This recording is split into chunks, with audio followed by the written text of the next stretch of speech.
Mail हो या female हो, इन सबके लिए एक बात है कि आप अपने आप को हेल्दी बना के रखिए। हेल्दी मेंटली, फिजिकली, सोशली और रिप्रोडक्टिवली अपने अपने आप को बना के रखिए। तो रिप्रोडक्टिव हेल्थ में हम लोग रिप्रोडक्टिव हेल्थ के बारे में बात करें। चाहे रिप्रोडक्टिव हेल्थ हो या हेल्थ हो, जरूरी ये है कि आपको अपने हेल्थ पे काम करना चाहिए, अपने हेल्थ को बना के रखना चाहिए। और ये बनेगा कैसे? रिप्रोडक्टिव हेल्थ या कोई भी हेल्थ कैसे बनेगा? तो उसका तरीका है कि आप एक्सरसाइज करिए, बैलेंस डाइट लीजिए। चीख चीख करके डॉक्टर कहते हैं या टीचर तो बचपन से पढ़ा रहे हैं, बैलेंस डाइट लीजिए, बैलेंस डाइट लीजिए, बैलेंस डाइट लीजिए। लेकिन बैलेंस डाइट अगर नहीं लीजिएगा तो आपके शरीर में प्रॉब्लम्स क्रिएट हो सकते हैं। तो बैलेंस डाइट में आपको कार्बोहाइड्रेट, प्रोटीन, फैट, मिनरल, पानी सबको कंज्यूम करना चाहिए। दिन में कम से कम 3 से 4 लीटर पानी पीना चाहिए। गर्मी हो तो थोड़ा ज्यादा पीना चाहिए, ठंडी हो तो थोड़ा कम भी चलेगा, लेकिन गर्मी में ज्यादा पीना चाहिए। ये सब रिप्रोडक्टिव हेल्थ में ही नहीं, हेल्थ में ही आता है। तो अगर आप हेल्दी नहीं रहिएगा तो आपके बच्चे कैसे हेल्दी रहेंगे? खाना बहुत जरूरी चीज है। खाना हर इंसान, हर ऑर्गेनिज्म का एक बेसिक रिक्वायरमेंट है। खाना नहीं खाइएगा तो आपके शरीर में किसी पार्टिकुलर न्यूट्रिएंट का कमी होगा, और पार्टिकुलर न्यूट्रिएंट के कमी की वजह से क्या हो सकता है, आपका शरीर झेल सकता है, झेलेगा। इसलिए खान पान पे कोई मरौवत मत करिए, खूब खाइए, बढ़िया खाना खाइए, फ्रेश भोजन लीजिए, फास्ट फूड को कम करिए, तला भुना हुआ चीज कम खाइए, ठीक है, और घर का बना हुआ खाना ज्यादा खाइए। इससे आपके सेहत पे अच्छा असर होगा। दूसरी बात यह है कि खान पान तक ही सीमित नहीं है, आप अपने शरीर को मेहनत कराइए, एक्सरसाइज करिए, जिसके लिए आप बने हैं उस काम को करिए। अरे बात समझ में, जैसे अभी आपका काम पढ़ाई लिखा है तो आप खूब पढ़िए। इससे होगा क्या कि आपका मेंटल हेल्थ सही रहेगा। आप किसी रेगुलर बेसिस पे जिस काम को अगर आप करते हैं ना, अगर वो काम एक दिन ना करिए ना, या 2-4 दिन, आप देखिए जब स्कूल में गर्मी उर्मी का छुट्टी होता है और आप कहीं घूमने नहीं जाते हैं, आप अपने आप को व्यस्त नहीं रखते हैं, तो आपके घर भी आपको काटने दौड़ता है। ऐसा लगता है यार स्कूल खुले रहता तो ठीक रहता। ठीक है, मतलब ऐसा होता है। जब आप घूमने उमने नहीं जाइएगा तो आपके साथ ऐसा होगा, कोई कितना ही मोबाइल चला लेगा, अपने आप को मोबाइल में कितना ही व्यस्त रख लेगा, तो होता है ऐसा, प्रॉब्लम होता है। तो इसलिए आप अपने आप को खूब खटाइए, खूब मेहनत करिए। अगर आपको मेंटली मेहनत करिए, मेंटली माने पढ़ाई करिए तो पढ़ाई करिए, बुक रीड करिए। जरूरी नहीं है केवल साइंस का बुक रीड करिए, आप कोई अगल बगल का कोई भी बुक रीड कर सकते हैं, कोई लेखक का बढ़िया बुक आप रीड कर सकते हैं, इससे मेंटल स्टेबिलिटी मिलता है। मेडिटेशन करिए, खान पान सही रखिए, सुबह में दौड़िए, शरीर को थकाइए, दिमाग को थकाइए, रात में प्रॉपर नींद लीजिए, रात में जगिए मत। जगिए तो काम के लिए जगिए। जैसे अगर अब जैसे अभी बहुत सारे बच्चों को, लगभग 16 लाख, 17 लाख, 20 लाख बच्चे बोर्ड में बैठते हैं। अभी जो बोर्ड आने वाला है सीबीएसई बोर्ड, तो उसमें बैठेंगे तो वो सारे लोग पढ़ेंगे, रात रात में पढ़ेंगे, 3-3 बजे भोर तक पढ़ेंगे।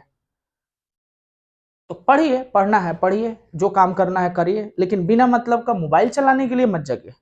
इससे बहुत ज्यादा नुकसान होता है, और खास करके लड़कियों को ज्यादा नुकसान सहना पड़ता है एज कंपेरेटिव मेल। अरे बात समझ में, क्योंकि इनके पिनियल बॉडी डिस्टर्ब होने लगते हैं। डिस्टर्ब तो मेल के भी होते हैं, लेकिन फीमेल के जो पिनियल बॉडी डिस्टर्ब होंगे तो इनके सीधे पीरियड्स पे बात आ जाता है। तो पीरियड स्किप करने लगता है। तो रिप्रोडक्टिव हेल्थ में आपको पहला बात क्या दिमाग में रखना है कि हम लोग हेल्दी रहेंगे, हम लोग हेल्दी रहेंगे, और हेल्दी रहने के लिए मेंटल, फिजिकल, सोशल और रिप्रोडक्टिवली हेल्दी रहना है। तो मेंटल स्ट्रेस को कम करने के लिए, मेंटल स्टेबिलिटी को बनाए रखने के लिए आपको क्या करना चाहिए? मेडिटेशन करना चाहिए, अच्छी किताबें पढ़ना चाहिए। अरे बात समझ में, बहुत सारा किताब है, इतने सारे किताब है, बुक रीड करो। अरे बात समझ में, मोबाइल मत चलाओ, मोबाइल बहुत ही खराब चीज है। हालांकि मोबाइल बहुत अच्छा चीज के साथ साथ हर चीज का अच्छाई बुराई होता है, तो मोबाइल बहुत बुरा चीज भी है, आपका टाइम बहुत कंज्यूम करता है, भयंकर टाइम कंज्यूम करता है। तो इसलिए अपने टाइम को बचाइए, कुछ सीखिए उससे। इससे होगा क्या कि दिमाग थकेगा, जहां दिमाग लगेगा तो दिमाग थकेगा, दिमाग थकेगा और शरीर थकेगा तो प्रॉपर नींद भी आएगा। तो प्रॉपर, अब आप फिजिकली कोई मेहनत ही नहीं करते हैं, दिमाग आप कहीं लगाते ही नहीं है, एक ही जगह दिमाग लगता है, सिर्फ एक ही जगह दिमाग लगता है, मोबाइल में कितना रील्स स्क्रॉल कर लें, या किसको कितना गरिया दें, या किसको कैसे मार देना है, ये कर देना है, वो कर देना, कैसे बोल देगा हमको, ये कर देंगे, खून पी जाएंगे उस, इसके अलावा आपका दिमाग नहीं चलता है। तो दिमाग चलता ही नहीं है, दिमाग कंज्यूम ही नहीं होता है। तो दिमाग थकता है तब नींद आता है, जब दिमाग थकबे नहीं करेगा तो नींद कहां से आएगा? तो रात में जगेगा, जब रात में जगिएगा तो रात को लेट नाइट तक जग सकते हैं, तो रात को लेट नाइट तक जगिएगा, फिर सुबह में आपको क्लास करना पड़ेगा। अरे बस में फिर रात सुबह में नींद आने लगेगा, क्योंकि अब जितना मोबाइल चलाए हैं तो दिमाग तो थकेगा ना, ऐसा थोड़ी ना कि पूरा 24 घंटा जगे रहेगा। अरे बात समझ में, थकेगा तो फिर सुबह में सोइएगा, उस टाइम क्लास चलेगा। तो इसीलिए जो जिस टाइम के लिए बनाया गया है, नेचर ने बहुत सोच समझ के बनाया है, उसको आपको क्या करना है? ब्लाइंडली फॉलो करना है। नेचर की बनाई चीजें ब्लाइंडली फॉलो करना है। रात बनाया गया है सोने के लिए, आप काम कर रहे हैं, अच्छी बात है, नहीं काम कर रहे बिना मतलब का अपना नींद बर्बाद ना करें। और नींद नहीं आ रहा है तो आपको क्या करना चाहिए? तो समझ लीजिए कि आपको क्या हो गया है, मेंटली थके नहीं है, फिजिकली थकी, आप फिजिकली आप देखिए दौड़ दीजिएगा, आप थक जाइएगा तो सुस्ताने लगिएगा, करने लगिएगा। अरे बस समझ में, फिर कुछ देर बाद आप रिस्टोर होइएगा। वैसे ही दिमाग भी थकता है, तो दिमाग थकता है तो उसको रिस्टोर होने के लिए नींद लेना पड़ता है। तो अगर आपको नींद नहीं आ रहा है, इसका मतलब क्या है? आप दिमाग रूप से थके नहीं है। अब क्लास में बैठ के सो रहे हैं तो ये तो गलत बात है। अरे बात समझ में, जहां सोना चाहिए वहां नहीं सो रहे हैं, जहां नहीं सोना चाहिए वहां सो रहे हैं। तो इस तो रिप्रोडक्टिव, तो मेंटल, अपने मेंटल हेल्थ को बनाए रखिए। मेंटल हेल्थ को बनाने के लिए बुक रीड करिए, मेडिटेशन करिए। अरे बात समझ में, अच्छा खाना खाइए, तो इससे आपको क्या होगा? मेंटल हेल्थ बना रहेगा। और हर बात को दिल से नहीं लेने का है। अरे बात समझ में, कोई बोल दिया ठीक है इग्नोर करो। अरे बात समझ में, इतने 7.5 बिलियन आबादी है, किसका किसका बात आप मानते रहोगे, या किसका किसका बात आप दिल से लगाते रहोगे? तो उसको आप क्या कर दीजिए, कभी कभी किसी किसी बात को छोड़ ही दीजिए, इग्नोर कर दीजिए। और कभी बच्चे का पढ़ाई डिस्टर्ब हो रहा है, वो नैहर भाग गई, अरे बात समझ में, बच्चे स्कूल छोड़ दिए, बहुत सारा प्रॉब्लम हो जाता है भाई, घर में कलेश हो जाता है। तो मेंटल पीस के लिए सुनो, मेंटल पीस के लिए आपको क्या करना है? जो मैं बताया वो तो करना ही है, अभी जो मैं बता रहा हूं उसको भी ध्यान से सुनो। मेंटल पीस के लिए कभी कभी हार मान लेना भी बहुत अच्छा बात होता है। हर से जीतने की भी प्रयास नहीं करना चाहिए। कोई कह रहा है कि हाँ तुम गलत हो, तो मान लो हाँ भाई गलत है, उसको जीतने दो। जरूरी नहीं है कि सबसे आप जीतते रहिएगा। और अगर आप, तो इससे क्या होगा, अगर आप कहिएगा कि नहीं हम सही हैं, वो कहेगा कि नहीं हम सही हैं, तो इससे क्या होगा? मामला बढ़ जाएगा। अरे बस समझ में, मामला बढ़ जाएगा तो क्या होगा? कुछ वो आपको बोल देगा, कुछ आप उसको बोल दीजिएगा, फिर आप मेंटली डिस्टर्ब हो जाइएगा, कितना करते रहिएगा। इसलिए हार मान जाना भी कहीं कहीं क्या होता है? सही होता है। और कभी देखो, हमेशा छोटे लोगों से हार मान जाना ही बेहतर होता है। छोटे लोगों से क्या मान जाना है? हार मान जाना है, क्योंकि आप उससे जीत नहीं पाइएगा। बताइए ना, रोड पे जो जिनका काम ही दिन भर लड़ना है, आप उससे जीत जाइएगा? नहीं जीतिएगा। तो आप वहां पे कुछ कुछ करके और सॉरी और बोल के निकल जाइए, छोड़िए भाई, हाँ ठीक है, उससे कौन जीतेगा? बोलो, नहीं है। कहाँ जीतना है? आप खूब मेहनत करो, खूब पढ़ाई वढ़ाई करो, नंबर वंबर लाओ, खुद लोग जान जाएगा कि हाँ ये जीत गया है। तो ये एक तरीका। बोलो क्लियर है इतना बात? तो मेंटल पीस के लिए क्या करना है? बोलो, मेडिटेशन करना है, जो आप नहीं करते हैं। मेडिटेशन करना है जो आप नहीं करते हैं, ठीक है, कोई बात नहीं है। अच्छा खाना खाना है, क्योंकि जैसा अन्न वैसा मन। अच्छा खाना खाना है, नहीं खाते हैं, उम्र ही वैसा है, कोई बात नहीं, तो नहीं खाते हैं क्योंकि शायद सर पता नहीं था हमको, ऐसा बात नहीं कि पता नहीं था, लेकिन फिर भी नहीं खाते हैं, कोई बात नहीं। बुक रीड करना नहीं करते हैं सर, मोबाइल से फुर्सत नहीं मिलता है, कोई बात नहीं। सर झगड़ा में तो हम लोग अव्वल नंबर है, एकदम आगे ही जाके लगे, सब कोई पीछे रहता, हम लोग आगे जाके खड़ा होता। हाँ बोलिए ना सर, क्या कह रहे थे? उसमें भी आप आगे हैं, अरे बस उसमें भी आप आगे हैं, अच्छी बात है। तो आप अपने आशिक, तो आप बधाई हो, आप अपने मेंटल स्टेबिलिटी को दाव पे लगा रहे हैं आने वाले फ्यूचर में। बोलो क्लियर है? अभी आपके बात का सीरियस कौन ही लेगा? कोई नहीं लेगा। और जब आप जिस उम्र में जाइएगा आपके बात का सीरियस अगर कोई लेने लगा तो आप जो बात बोल रहे हैं वो हर बात दूसरों को चुभेगा, अरे बात समझ में, फिर मामला गड़बड़ हो जाएगा। इसलिए अगर चारों में मेंटल पीस, अगर इस 4 तरीके से मेंटल पीस आप नहीं ले रहे हैं तो अच्छी बात है, मत लीजिए, लेकिन लेना चाहिए। फिजिकल हेल्थ के लिए आपको क्या करना चाहिए? एक्सरसाइज करना चाहिए, जिम जाओ, एक्सरसाइज करो, शरीर को थकाओ, अरे बात समझ में, बोलो, जिम जाइए, एक्सरसाइज करिए, शरीर को थकाइए, खूब मेहनत करिए। और देखिए जिस दिन आप एक्सरसाइज करके भी आप पढ़ने भी बैठिएगा ना, उस काम में आपका मन लगेगा, क्योंकि एक रूटीन बना लीजिए कि हमको आधा घंटा एक्सरसाइज करना ही करना है। आपसे ज्यादा एक्सरसाइज हो भी नहीं पाएगा, मैंने अच्छे लोगों से आधा घंटा एक्सरसाइज नहीं हो पाता। एक्सरसाइज की बात कर रहे हैं, कान में लीड लगा करके और दौड़ने की बात नहीं कर रहे हैं। तो आधा ध्यान तो कान के भोजपुरी गाना पे रहेगा कि का बोला हो, अरे बात समझ में, फिर तो नहीं हो पाएगा। तो वैसे नहीं होता है। बहुत लोग, आप सुबह में चल जाइए, यहाँ बगल में है, नहीं हो तो 100 लोगों से भी ज्यादा लोग सुबह में दौड़ते हैं और रोज दौड़ते हैं, तब वो उनके शरीर में कोई बदलाव नहीं हो रहा है। क्यों नहीं हो रहा है? लीड लगा के दौड़ रहे हो। तो होता क्या है, शरीर पे जब आप ध्यान दीजिएगा ना, तब आपका शरीर क्या होता है, काम करता है, मैंने तब उस पर एक्ट करेगा, ऐसे ही नहीं एक्ट करता।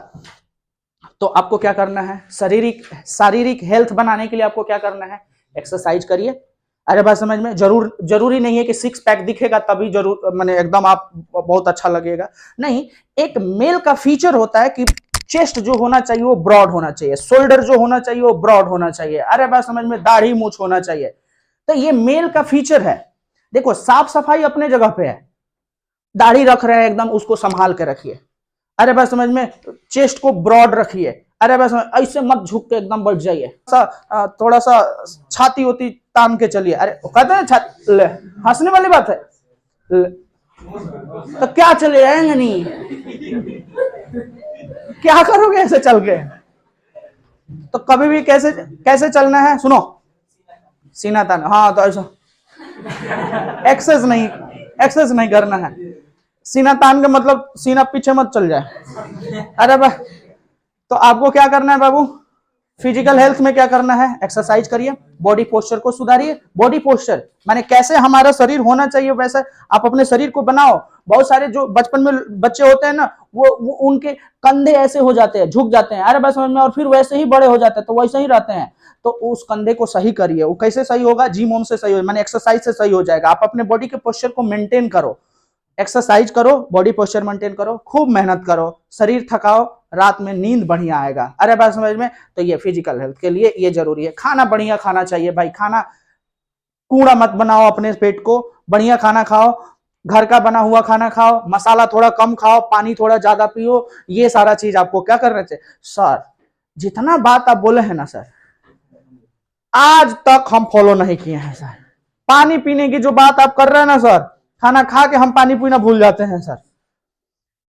पानी पीना चाहिए, खाने के तुरंत बाद खाना खाने के तुरंत बाद पानी नहीं पीना चाहिए, कुछ देर बाद पीना चाहिए। तब तक तो हम भूल ही जाते हैं कि पानियों पीना था। अब प्यास लगता है कुछ देर बाद, तो तनी मनी पी लेते हैं, वैसे काम नहीं चलेगा। एक रूटीन सेट करो, आराम से उस रूटीन को फॉलो करो। बोलो क्लियर है इतना बात?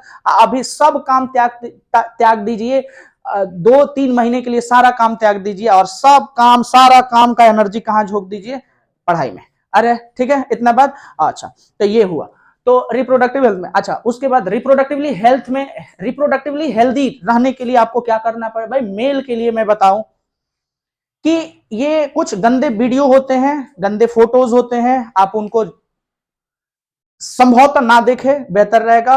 हार्मोनल डिसऑर्डर माने हार्मोन ज्यादा एक्टिवेट हो जाते हैं, उम्र जो आपका है वो आपको हाई कर देगा, हार्मोन हाई सीक्रेट होने लगेगा, जिसके वजह से आप क्या होइएगा, माने उम्र है, बहुत कम उम्र है आपका, और आपको सोचने सही गलत का अंदाजा नहीं है, जिसके वजह से आप हाई हो जाइएगा। और हाई होने के बाद से बहुत सारे ऐसे मेल होंगे जो कि वर्चुअल सेक्स के तरफ आगे बढ़ेंगे। अरे बात समझ में, जो उनके शारीरिक और मेंटल ग्रोथ के लिए क्या होता है, थोड़ा सा डिग्रेड होता है, मतलब अच्छा नहीं होता है। दूसरी बात फीमेल के लिए ये है कि भाई जब भी पीरियड्स आए तो पहले के लोग कहते 4-4 दिन तक ना, जितने दिन पीरियड्स रहेगा उतने दिन नहाएंगे नहीं। क्यों नहीं नहाएंगे, वी डोंट नो, लेकिन उस कंडीशन में ब्लीडिंग हो रहा है भाई, शरीर से इन्फेक्शन होने का चांसेस ज्यादा है। इसलिए आपको खास करके प्राइवेट रीजन को क्या करते रहना चाहिए, फ्रीक्वेंटली धोते रहना चाहिए, ब्लीडिंग व्लीडिंग लगना नहीं चाहिए, इन्फेक्शन होने का चांसेस है। सो दैट इज वाई आपको क्या करना चाहिए, साफ सफाई पे प्रॉपर ध्यान देना चाहिए, साफ कपड़ा पहनना चाहिए, सबके लिए है, कपड़ा साफ पहनना चाहिए, आयरन कपड़ा पहनो। अरे बस मोटरी में से निकाल के पहन के मत चल दो, ठीक है, कपड़ा को सुखाओ, धूप में सुखाओ। अरे बस समझ में, बोलो yes, तो इस तरह तो कपड़ा उपड़ा पहनने का तरीका अपना थोड़ा सा चेंज करो। कहीं से भी निकल गए स्कूल, बाद में जा रहे हो, ऐसे नहीं, घर से निकलो एकदम बढ़िया से टिप टॉप बन के निकलो। सब लोग एक कहावत है, बहुत ही अच्छा कहावत है, जो दिखता है वही बिकता है। अरे बात समझ में, आप दिखिए, अच्छा दिखने में क्या, अच्छा खराब दिख सकते हैं, अच्छा क्यों नहीं दिख सकते हैं। जरूरी नहीं है कि माने फेयर लवली लगाइएगा तबे सुंदर दिखिएगा, कपड़ा भी बढ़िया पहनिए, एक प्रॉपर ढंग से कपड़ा पहनिए। देख लीजिए आजकल ट्रेंडिंग में क्या चल रहा है। अरे भाई समझ में, पता चले एकदम सटाकी जीन्स पहन लिया और एकदम निकल रहे हैं एकदम ऐसे कर करके, बहुत भद्दा लगेगा। अरे वैसे ट्रेंडिंग में देख ली अभी क्या चल रहा है, सोसाइटी क्या फॉलो कर रहा है या हम पे क्या सूट करेगा, उसको आप फॉलो करिए, ट्रेंडिंग फॉलो करिए। कभी भी फैशन विक्टिम बन के मत रहिए। फैशन विक्टिम होता है कि भाई सारा दुनिया जिस रास्ते में जा रहा है उसके अपोजिट चलो, या I am different, I am not holding that type of fashion, you know. तो फैशन विक्टिम बनने की जरूरत नहीं है। जो सोसाइटी फॉलो कर रहा है उसी में बढ़िया आप उसको क्या करिए, आपके ऑक्यूपेशन पे जो बढ़िया सूट कर रहा है वो पहन करके आप क्या करिए, रहिए, निकलिए, कोई दिक्कत नहीं है। अब मान लीजिए आप चले गए ट्रिप पे जा रहे हैं, ट्रिप समझ, गोवा गए घूमने के लिए और धोती कुर्ता पहन के जा रहे हैं, कौन कहेगा पगला उगला गया है काजी। अरे बात समझ में, फिर वहां हाफ पैंट पहन के निकलिए बोलो ठीक है। तो रिप्रोडक्ट, अरे बोलो, तो साफ सफाई नहाते वक्त ये ध्यान रखें, कुछ जगहों पे खास करके आपको हाथ फेरना ही चाहिए, मैल वहां जम जाता है, वहां आपका ज्यादातर ध्यान नहीं जाता है, जैसे कान के पीछे हो गया, यहां हो गया, अरे बस आर्मपिट रीजन पे हो गया, प्राइवेट रीजन पे हो गया, ठेहुना पे हो गया। साबुन कभी भी नीचे से लगाइए। अरे बस पहले मुंह में साबुन लगा करके तब नीचे मत लगाइए, क्योंकि आंख में लगेगा। अरे बस और प्रॉपर सफाई नहीं कर पाइएगा। नहीं सर हम मुंह में साबुन नहीं लगाते, वी आर नॉट पॉवर्टी, हम लोग फेस वॉश लगाते हैं। पहले फेस वॉश लगाएंगे दूहली, और उसके बाद साबुन उबुन का मामला बाद में है सर। शैम्पू, मुड़ी में शैम्पू लगाते हैं हम लोग सर। भाई हम लोग बहुत कंडीशनर भी लगाते हैं, हाँ ठीक है। कुछ दिन बाद उम्र रहते ही आपका ये वाला भी दिखेगा नहीं ऐसा नहीं है, मेरा जेनेटिक्स है, मेरे पिताजी का नहीं है। इसमें हंसने का क्या सुनो, अब आइए थोड़ा सा बात करते हैं भाई साहब, थोड़ा सा बात करते हैं। क्या हुआ यहाँ पे देखिए भाई, रिप्रोडक्शन इतना लोग अनादून रिप्रोडक्शन किया ना भाई साहब, सुन लो, ह्यूमन पॉपुलेशन की बात कर रहे हैं, इतने बच्चे पैदा किए लोग, इतने बच्चे पैदा किए हैं भाई साहब। जिस बात पे आपको हंसी आ रहा है ना, जिस बात पे आपको हंसी आ रहा है ना, आप यहाँ एक डाटा दिया हुआ है, डाटा देखिए यहाँ पे, देखिए यहाँ पे बालक सुनो, 1900 में 2 बिलियन जनसंख्या था पूरे दुनिया का। एक डाटा है, सिंपल डाटा है, 1900 में 2 बिलियन जनसंख्या था पूरे दुनिया का। फिर ये 6 बिलियन हो गया 2000 में, और ये डाटा हमारे घर का नहीं है। अरे बात समझ में, ये एनसीईआरटी का डाटा है, ऐसा नहीं हम कुछ भी लिख करके रख दिए। ये एनसीईआरटी का डाटा है, हमारे एनसीईआरटी का तो नहीं है, हम तो नहीं पढ़े ऐसा कुछ। एक ही एनसीईआरटी नहीं है बेटा। 6 बिलियन पहुंच गया बाबू, 6 बिलियन 2000 में 6 बिलियन पहुंच गया। अरे बात समझ में। फिर 2011 में 7.2 बिलियन जनसंख्या पहुंच गया। 1900 तक जनसंख्या, पूरे दुनिया का जनसंख्या 2 बिलियन था, और 2011 आते आते समझ लीजिए 111 साल में, जो पूरा दुनिया उतना दिन तक नहीं किया, ये आजकल के जनरेशन 111 साल में कर। ये हमारे जनसंख्या बढ़ाने का राज देखिए। अरे बात समझ में। फिर छोड़िए, आइए यहां पे, इंडिया भी कम नहीं है और आप हैं उसी में। सर हम तो नहीं पार्टिसिपेट किए थे, पुराने जनरेशन का कमाल आप हैं। आइए देखिए पहले, ये देखिए, our population which is approximately 350 million, माने 3.5 बिलियन कह सकते हैं इसको। और इंडिपेंडेंस के बाद से 2000 में तो इतना था, इंडिपेंडेंस के बाद में देखिए 1 पॉइंट कितना हो गया। अच्छा सॉरी, 2000 में हमारा जनसंख्या कितना था बेटा, हमारा इंडियन जनसंख्या कितना था, 350 मिलियन। अब देखिए अभी 2011 में जनसंख्या कितना है, अभी 2025 की बात करें तो 1.45 बिलियन है। समझ लीजिए ये लोग, ये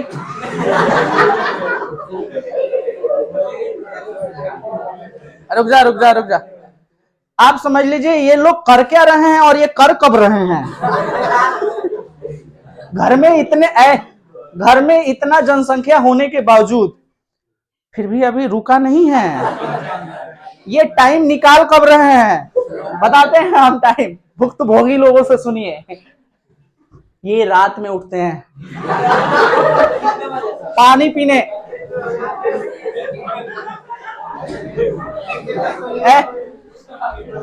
सुनो, तुम्हें रात में उठने की जरूरत नहीं, दोनों को। ये लोग रात में उठते हैं पानी पीने, और पानी पी के फिर सो जाते हैं। फिर बाद में पता चलता है ये जिस रात वो पानी पिए थे ना, वो पानी नहीं था। ए गधो, सुन लो। आइए, तो इतना ज्यादा जनसंख्या, सुन लो, इतना ज्यादा जनसंख्या बढ़ गया। जनसंख्या बढ़ने का कारण केवल और केवल रिप्रोडक्शन ही नहीं था। जनसंख्या बढ़ने का कारण दो चीज और थे। क्या? एक तो मोर्टेलिटी रेट घट गया। कौन सा मोर्टेलिटी? बूढ़े लोग मर नहीं रहे हैं भाई साहब जल्दी। अरे बूढ़े लोग जल्दी मर नहीं रहे हैं। जो बच्चे जन्म लेते ही मर जाते थे उनको बचा लिया जा रहा है। जो माए अपने बच्चे को जन्म देते टाइम मर जा रही थी उनको बचा लिया जा रहा है, due to increase in the medical facility. That's why they are not going to die. My type of अंग्रेजी, मस्त अंग्रेजी। तो केवल वो बढ़ने का कारण केवल बच्चे पैदा कर, अच्छा बच्चे पैदा करना इज प्राइमरी, लेकिन नेचुरली क्या है ना कि कुछ लोग आते हैं और कुछ लोग चले जाते हैं, माने मरते जाते हैं, नए आते जाते हैं, पीछे मरते जाते हैं। अब हमारे मेडिकल फैसिलिटी सुधरने की वजह से क्या हुआ कि जो माए अपने बच्चे को जन्म देते टाइम मर जा रही थी वो बच गई, ऑपरेशन करके बच्चे को निकाल लिया गया। ले जो बच्चे जन्म लेने के साथ ही मर जा रहे थे किसी कारणवश, वो बच जा रहे हैं, तो वो तो जिंदा ही है। और बूढ़े लोग जिनको पहले ही चल जाना चाहिए वो भी अभी यहीं पे हैं। तो ये सारे लोग मिल करके हमारे क्या कर दिए हैं, बढ़ा दिए हैं। किसको बढ़ा दिए हैं? पॉपुलेशन को इंक्रीज कर दिए हैं। अब देखिए कुछ और, देखिए थोड़ा और आपको दिखाना पड़ेगा। यहां देखिए, यहां कुछ चीज है बेटा, यहां एक चीज दिखिए, कह रहा है कि यहां देखिए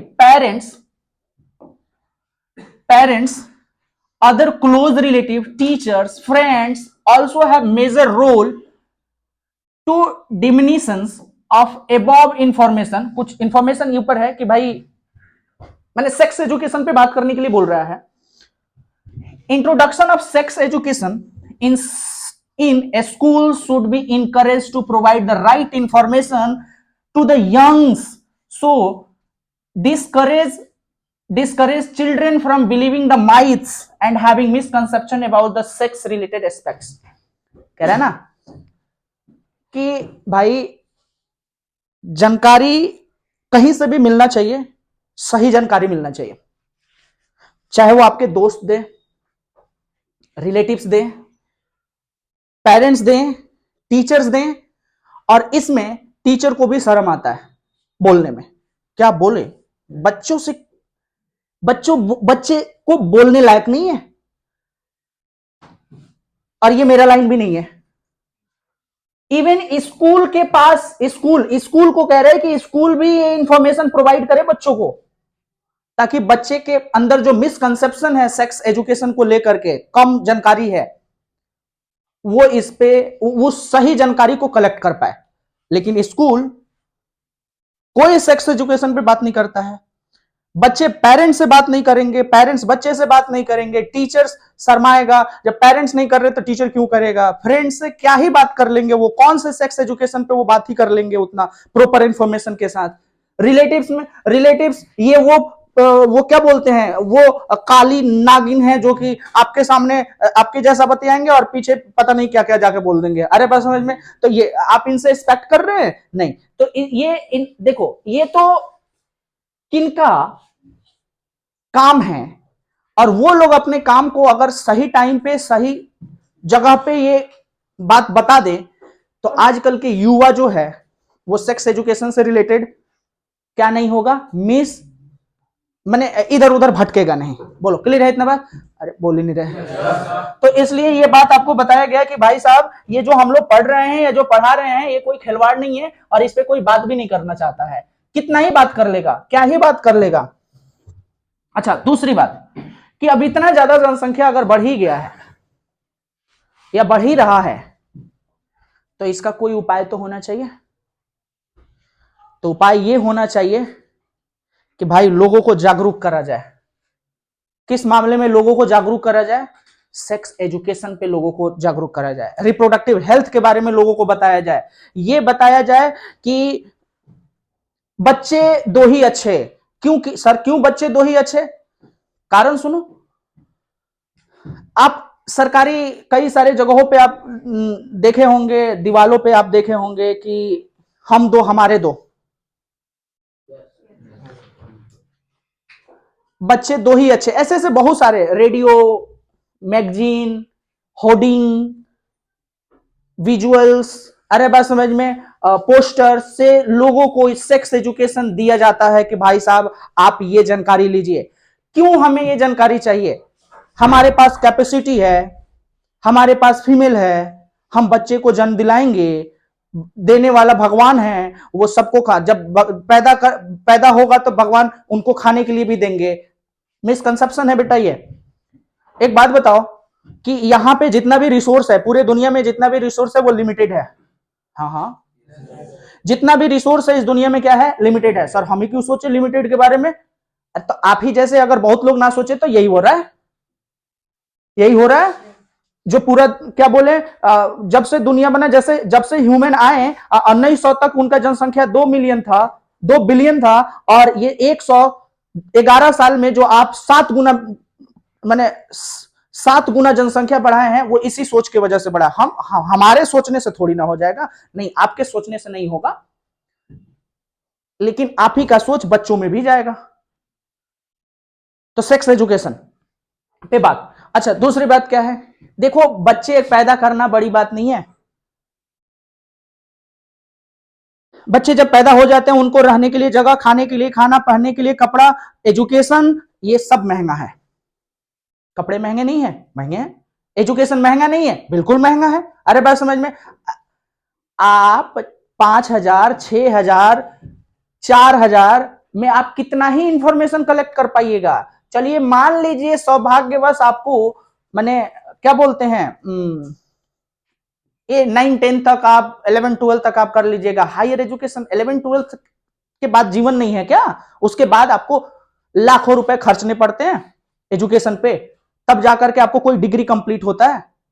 तो उसके लिए कहां से लाइएगा? अगर भगवान ना करे, अगर आपका हालत बहुत ही खराब है, तब तो हो गए सब, सारा चौपट हो गया, सारे बच्चे वैसे ही हो गए, पढ़ेंगे ही नहीं, पैसे नहीं है, आप स्कूल कैसे भेजिएगा? और स्कूल वाले तो एग्जाम ना ले तो एग्जाम में तो बच्चों को बाहर निकाल देंगे कि पैसा जमा नहीं है, तुमको एग्जाम नहीं देना है। तो आखिर पेरेंट करे तो करे क्या? छोड़वा देगा, पढ़ाएगा नहीं। सरकारी स्कूल में आप सरकारी स्कूल में क्या नहीं पढ़ते हैं? मानना यह है कि भाई सरकारी स्कूल में पढ़ाई अच्छा नहीं होता है, टीचर बहुत काबिल हैं, पढ़ाना नहीं चाहते। तो आप करिएगा तो करिएगा क्या? आपके पास अगर बच्चा एक होगा, आप अच्छा इल्म दे पाइएगा, उसको अच्छा एजुकेशन प्रोवाइड कर पाइएगा, उसको रहने के लिए जगह, खाने के लिए खाना, हर चीज प्रोवाइड कर पाइएगा। अरे बात समझ में, संस्कार बढ़िया दे पाइएगा, और उसके बाद से आपको कोई प्रॉब्लम भी नहीं है। कोई problem means what does it mean भाई? कोई प्रॉब्लम भी नहीं होगा, किसी माने एक्स्ट्रा खर्चा भी नहीं करना पड़ेगा। आप जापान ओपान में चले जाइए, वहां का सेक्स रेशियो और यहां के सेक्स रेशियो में जमीन आसमान का फर्क है। वहां पे 100 फीमेल पे कितने मेल हैं और यहां पे 100 फीमेल पे कितने मेल हैं, माने 100 मेल पे कितने फीमेल है और वहां पे 100 मेल पे कितनी फीमेल है। तो आपको पता चलेगा वहां फीमेल ही ज्यादा है थोड़ा बहुत, यहां फीमेल कम है। क्यों कम है भाई? यहां फीमेल को तो गर्भ के अंदर ही मार दिया जाता है, ये जान करके कि भाई साहब ये लड़की है, तो लड़की आके करेगी क्या? मार दिया जाएगा, गर्भ के अंदर ही मार दिया जाएगा, वो उसको एबॉर्ट करा दिया जाएगा, ये होगा। तो अगर इतना ज्यादा जनसंख्या बढ़ ही रहा है तो जनसंख्या पे कंट्रोल करा जाए। हाँ, जनसंख्या पे कंट्रोल, और जनसंख्या पे कंट्रोल करने का जो तरीका है, जनसंख्या पे जो कंट्रोल करने का तरीका है बाबू, ध्यान से देखो यहां पे, जनसंख्या पे कंट्रोल करने का तरीका नेचुरल या traditional method, barrier method, IUDs method, oral contraceptive method, injectable method और इंप्लांट्स एंड सर्जिकल मेथड। ये कुछ मेथड्स है जिसके वजह से क्या होगा बेटा, इस मेथड से क्या होगा, बच्चे अनवांटेड प्रेगनेंसी नहीं होगा। हम बच्चा नहीं चाह रहे थे लेकिन फिर भी बच्चा हो गया। हम अपने प्लेजर के लिए मैटिंग करना चाहें, बस फर्टिलाइजेशन हो गया। फिर घर वालों ने कहा ये सब भगवान का देन है, भगवान का प्रसाद मान करके रख लो। फिर ऐसे करते करते 2-4 हो गए। तो अगर हमें बच्चे नहीं चाहिए तो इसके कुछ तरीके हैं। बच्चे नहीं चाहिए तो उसके कुछ तरीके हैं, लेकिन अगर बच्चा चाहिए और मेल बच्चा चाहिए, यह गलत बात है। बच्चे चाहिए तो बच्चे में मेल भी आएगी, फीमेल भी आएगी। अब फीमेल जान करके आप अपने बच्चे को मार रहे हैं, तो आप माने आजकल के उस सोसाइटी से बड़ा क्या ही हो सकता है? जो अपने बच्ची को ना हो पाया वो दूसरों का क्या ही हो पाएगा। ये है हमारे समाज का बहुत बड़ी क्या मिसकंसेप्शन। नेचुरल मेथड में क्या होता है, देखिए जिस दिन पीरियड्स आता है ना, जिस दिन पीरियड्स आता है उसके 14 दिन पहले ओवुलेशन हुआ रहता है। कितने दिन पहले? जिस दिन पीरियड्स आया उसके 14 दिन पहले ओवुलेशन हुआ है, मतलब एग निकला है। पीरियड्स के 14 दिन बाद ओवुलेशन होगा, इसकी कोई गारंटी नहीं है।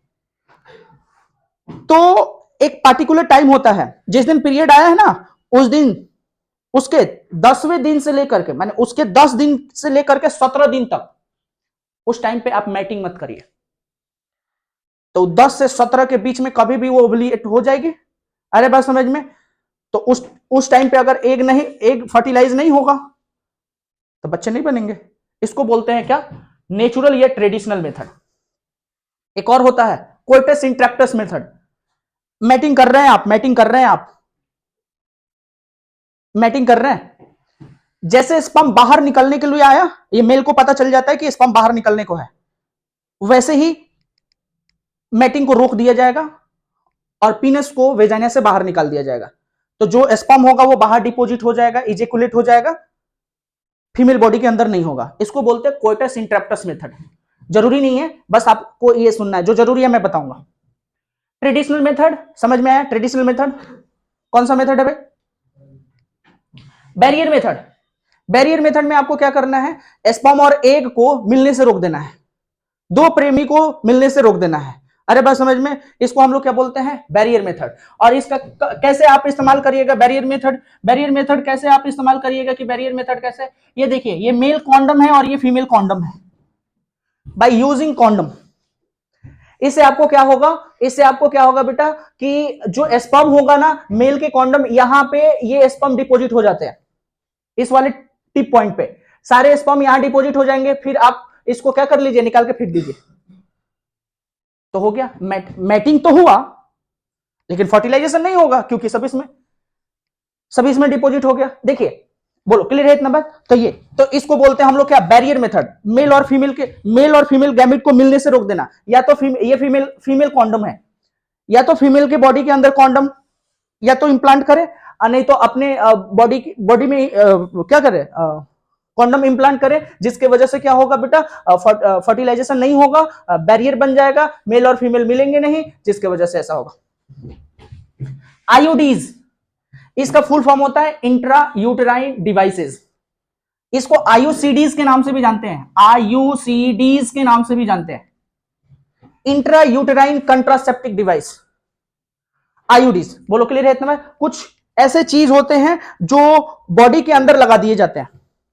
अरे बात समझ में? जैसे ये कॉपर टी, कॉपर टी देखिए यहां पे आईयूडीज का यहां पे कुछ नाम दिया हुआ है, आईयूडीज का कुछ नाम दिया हुआ है यहां पे, लिपीज लूप, कॉपर रिलीजिंग आईयूडीज, जैसे copper T, copper 7, multi loaded 375। अरे बात समझ में? और कुछ हार्मोन रिलीजिंग जैसे कि LNG 20। नाम तुमको कुछ नहीं करना है, कोई नाम करने, खाली कॉपर टी का नाम देखो, ये कॉपर टी है, ये क्या है बेटा? कॉपर टी है, ये टी शेप है। अरे बात समझ में? और ये धागा है, ये फीमेल बॉडी के अंदर, माने वेजाइना के अंदर, यहां